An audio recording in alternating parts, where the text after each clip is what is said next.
यह video mimicry के कारण कॉपी करी गई है, इसलिए कृपया करके कमेंट सेक्शन में ये ना लिखिए ये केरी तेरे से अच्छा है, ये केरी मिनाटी को तूने कॉपी करा है। हमें पता है। धन्यवाद।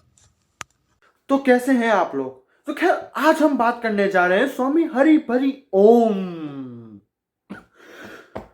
ओम के बारे में। तो देखो यार, कुछ लोग ना ऐसे होते हैं जिन्हें मौत से खेलने का बहुत शौक होता है, पर स्वामी हरि हरि ओम उनमें से नहीं है। ये वो प्राणी है जिसे मूत का लोटा लेकर उसके साथ खेलने में बहुत मजा आता है। तो आज की डेट में काफी लोग ऐसे हैं जो इनकी लेने पे लगे हैं। तो हमने सोचा क्यों ना हम भी उनकी ले। Come on Swami ji, give me that Sanjeevani booti. तो आओ सबसे पहले जानते हैं ये प्राणी है कौन। ये प्राणी पानी में भागने की वजह से बहुत फेमस है।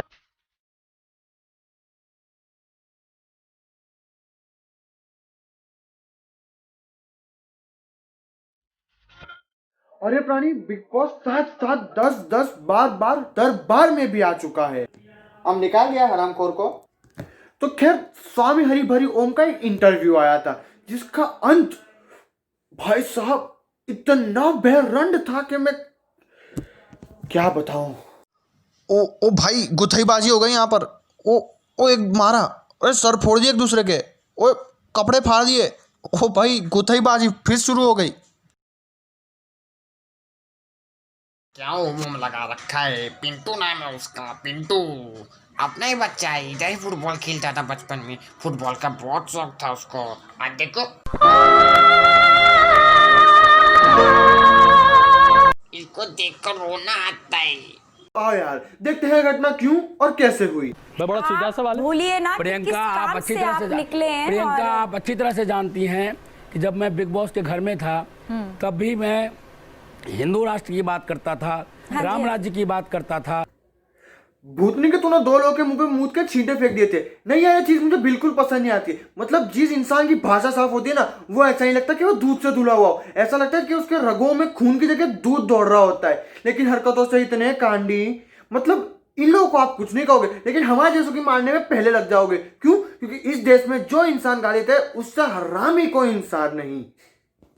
और हाँ, अगर आपकी सोच ऐसी है ना तो प्लीज पर्सनली मेरी तरफ से अपने पिछवाड़े पे 2 थप्पड़ लगा दीजिएगा। लेकिन मुझे पता है आप में से कितने लोग ऐसे भी होंगे जिन्हें यह करने में बहुत मजा आएगा और डैडी अलग से चिल्लाएंगे। अगला ये बंदा कहता है कि बिग बॉस के घर में अफीम, गांजा और कोकेन मिलता है जो स्वयं बिग बॉस देते हैं।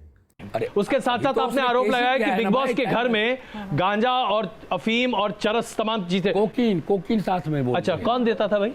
बिग बॉस देते थे। बिग बॉस देते थे। एक बार इसकी शक्ल देखिए, इसको देख के आपको लगता है ये मारता होगा कोकेन। कल उठ के इनका स्टेटस आएगा कि doing cocaine with big boss and 12 others.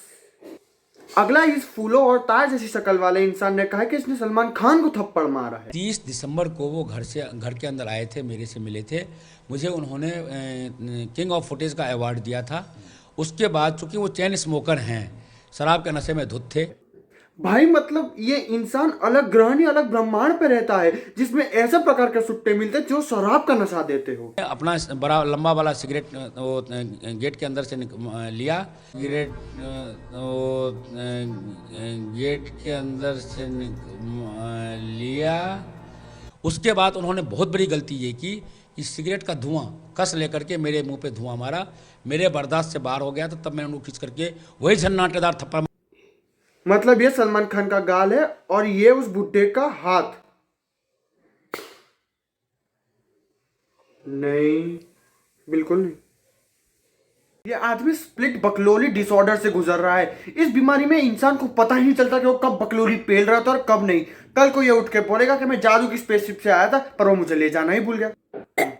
अंत में मेरे हिसाब से इस इंसान रूपी जानवर को हम और आप दोनों भूल जाए तो दोनों के लिए बेहतर है, क्योंकि पड़ोस में बिजली और पीठ पे खुजली किसी को पसंद नहीं है। एक कहानी है जो सबको सुनानी है, चलने वालों की तो रूह भी जलानी है। एक कहानी है जो सबको सुनानी है, इनकी भूख भी तो मैंने ही मिटा